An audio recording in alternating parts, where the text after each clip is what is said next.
उनके टोपी पहने रहने के कारण, जो नमाज के लिए जो टोपी पहनते हैं, उसके कारण वहां का शिशु लाला नामक एक व्यक्ति, एक नफरती चिंटू, उसने डंडे से उसके सर पे वार किया और डंडे पे वार करने के कारण सर पे गंभीर रूप से चोट लगी और उसकी मृत्यु हो गई।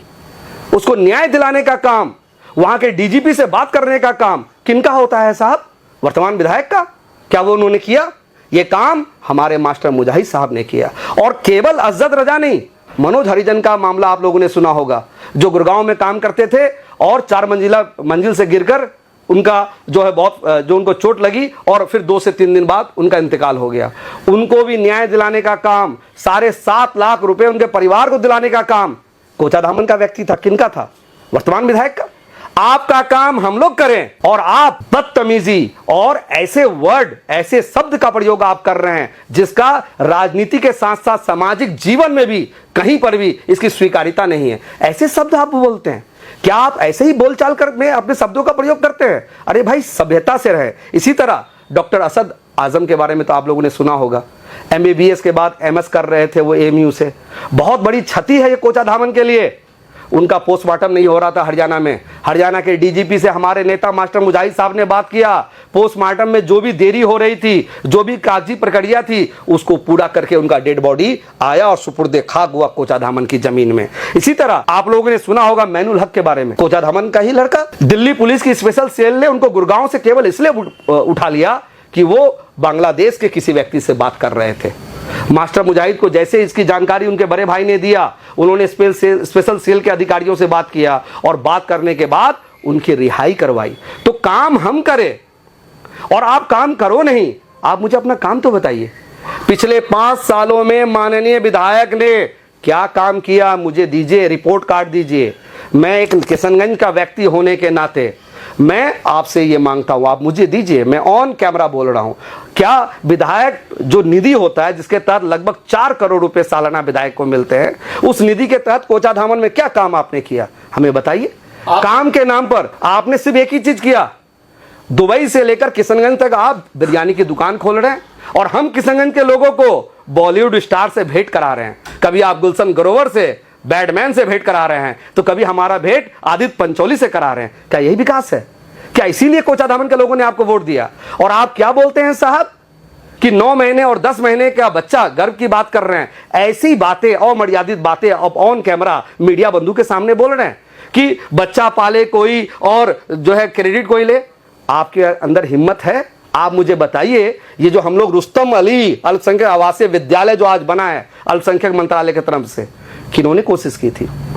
किनके कोशिश के वजह से, किनके जद्दोजहद के वजह से ये आलीशान स्कूल बनकर तैयार है? मुझे बताइए गुड्डू असीफ साहब, आप मुझे बताइए। निसंद्रा में जो अभी पुल पास हुआ है, किनके जद्दोजहद की वजह से पास हुआ है? आप मुझे बताइए। किशनगंज में जो इंजीनियरिंग कॉलेज खुला हुआ है, किनके जद्दोजहद की वजह से खुला है? और अभी फिर हमारे नेता अभी पटना में हैं, वो प्रयास कर रहे हैं कि कोचाधामन में जो शीतल नगर झील है उसको मधुबनी हाट की तरह सुरजापुरी हाट के रूप में एक पर्यटन स्थल बनाएंगे।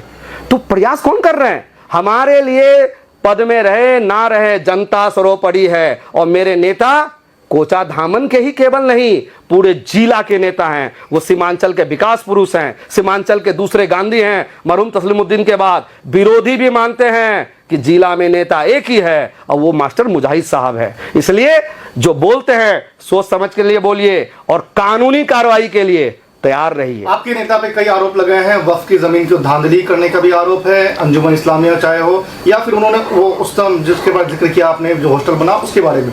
नंबर 1। नंबर 2, उन्होंने कहा कि आपके नेता एंट्री माफिया से लेकर उन्होंने कहा कि गोलू की गाड़ी से और सब धांधली का आरोप दरअसल लगा है। किस तरह देखिए मीडिया के बंधु, चमड़े का मुंह है और ये जब खुलता है ना, कुछ भी बोलता है, अनाप शनाप बकते हैं।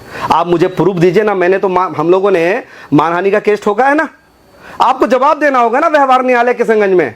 आप बताइए कौन माफिया है? मुझे ये बताइए। पंचायत माफिया, पंचायती करके पैसा खाने वाले आप, बालू माफिया आप, शौचालय का पैसा खाने वाला शौचालय माफिया आप, और आरोप दूसरे पर लगा रहे हैं। जिनके घर खुद शीशे के हों वो दूसरे पर पत्थर नहीं फेंका करते हैं। तो पहले आप जनता को जवाब दीजिए, आपने क्या काम किया है मुझे बताइए ना। विधायक इजार अस्फी साहब, प्रतिनिधि उनका खुद का बेटा इम्तियाज उर्फ गुड्डू अस्फी साहब, पीए उनका खुद का सन बेटा आसिफ साहब, और ठेकेदार भी उनका दामाद सादिक अंजुम और अशफाक साहब, पूरे परिवार मिलकर ही कोचाधामन में क्या विकास की गंगा बहा रहे हैं। कहीं नजर आ रहा विकास? आप लोग भी तो कोचाधामन जा रहे हैं। 5 साल पहले का कोचाधामन देखिए, रोड में सीला पट भी लगा है तो हमारे नेता मास्टर मुजाहिद साहब का लगा हुआ है कि ये सड़क उन्हीं के कार्यकाल में बनी थी, अन्यथा अभी तक सड़क जर्जर है। तो आप हमें विकास करना सिखाएंगे? हम लोग विकास करते हैं और हमारा काम बोलता है, आपको मुंह से थेट्रोलॉजी करना पड़ता है, और थेट्रोलॉजी करके भी आप सकेंगे नहीं। अच्छा, मास्टर मुझे साहब पर एक आरोप लगाया है कि उनको कहीं मार पड़ी थी, घसीटा गया था, पीटा गया था, इस तरह की बातें कर रही हैं। यही तो मैं कह रहा हूं, इस तरह से अनर्गल आप आरोप लगा रहे हैं। जिस घटना के बारे में प्रतिनिधि महोदय कह रहे हैं, मैं वहां खुद मौजूद था। उस जमीन का पेपर मास्टर साहब के पत्नी के नाम से है, वो जमीन लीगली मास्टर साहब का है, और जो घटना की वो जिक्र कर रहे हैं वहां मैं मौजूद था और मेरे संगठन के कई लोग मौजूद थे। मास्टर साहब को हम लोगों ने वहां से हटाया। सर थोड़ा गुस्सा हुए थे, क्योंकि अगर आप किसी की, मेरी जमीन पर आप जबरन आकर कब्जा करेंगे, वहां निर्माण करेंगे जेसीबी लेकर, और हजारों लोगों को लाकर, सैकड़ों लोगों को लाकर लाठी डंडे के साथ आप प्रयास करेंगे मारपीट का, कोई भी आदमी आवेश में आएगा। हम कार्यकर्ताओं ने सर को कहा कि आप सर साइड रहें। फिर हम लोगों ने थाने को इन्फॉर्म किया, और थाने प्रभारी जो अभिषेक रंजन जी है वो आए घटनास्थल पे और उन्होंने कार्रवाई की। और आप अनर्गल आरोप लगा रहे हैं साहब, आपको कुछ पता नहीं है। सफा नगर की जमीन का क्या मामला था? दूसरी बात, आपकी बौखलाहट समझ में आ रही है। अच्छा, हमारे फेसबुक में फॉलोअर ज्यादा हैं, हमारे नेता जमीनी नेता हैं, हम लोगों को लोग पसंद कर रहे हैं, तो आपको इससे क्या एलर्जी है?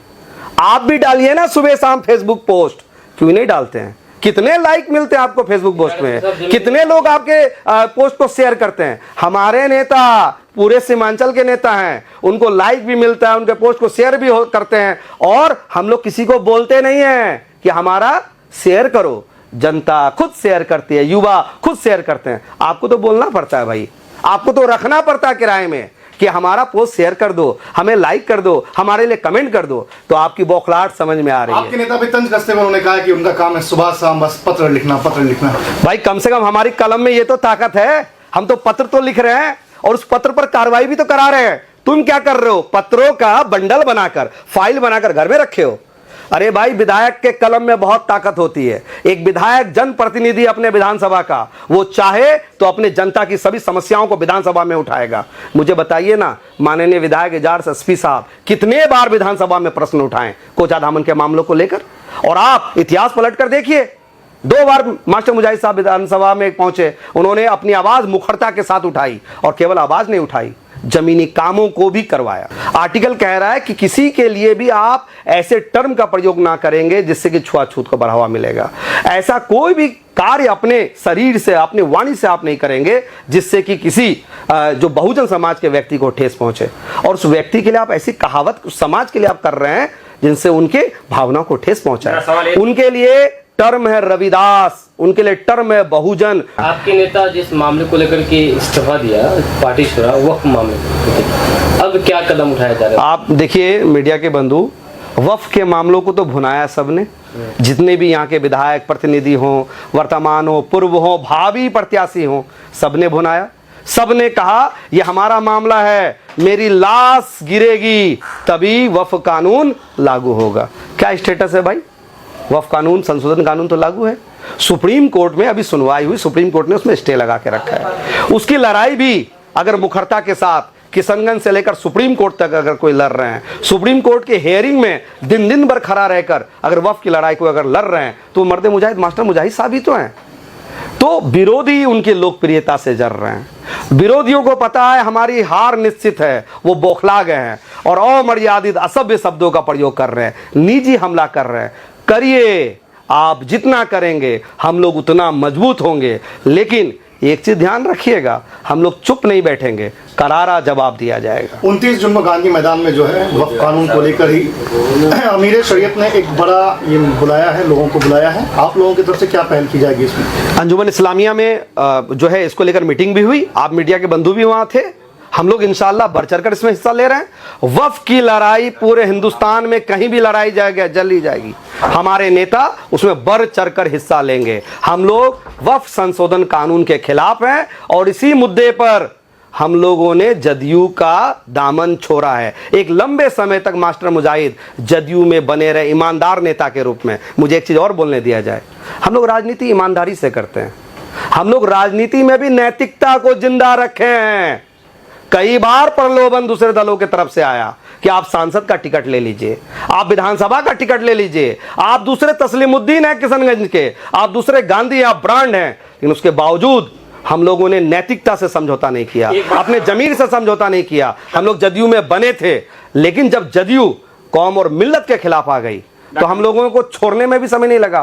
सीना ठोक कर मास्टर मुजाहिद ने अपने लोगों के बीच पार्टी से इस्तीफा दिया और इंशाअल्लाह हम लोग कोई पार्टी ज्वाइन भी करेंगे बहुत जल्द और इलेक्शन भी जीतेंगे 100%। साहब विधानसभा चुनाव नजदीक है, ऐसे में गाय बिगाए बातें हो रही है और जिस बात चूंकि जदयू का जिक्र आया कि जदयू को मास्टर मुजाहिद ने छोड़ दिया है, लेकिन आज भी लोग कह रहे हैं कि उनके बयानों में चाहे मीडिया से बात करते हुए या फिर मंचों से एक बार भी नीतीश कुमार या बिहार सरकार के खिलाफ अभी तक एक शब्द नहीं मिले। और आज भी जब वो पटना जा रहे हैं तो राजद या और नेताओं से बनिस्बत वो जो है गुलदस्ता लेकर जदयू नेताओं के जो है केबिन में ज़्यादा पहुंच रहे हैं। तो लोग ये भी कह रहे हैं कि ये पार्टी छोड़ना दिखावा भी हो सकता है, अंदरूनी ताल्लुकात बनी हुई हो। अब मैं एकदम क्लियर कर देना चाहता हूं, बहुत बढ़िया प्रश्न है आप लोगों का।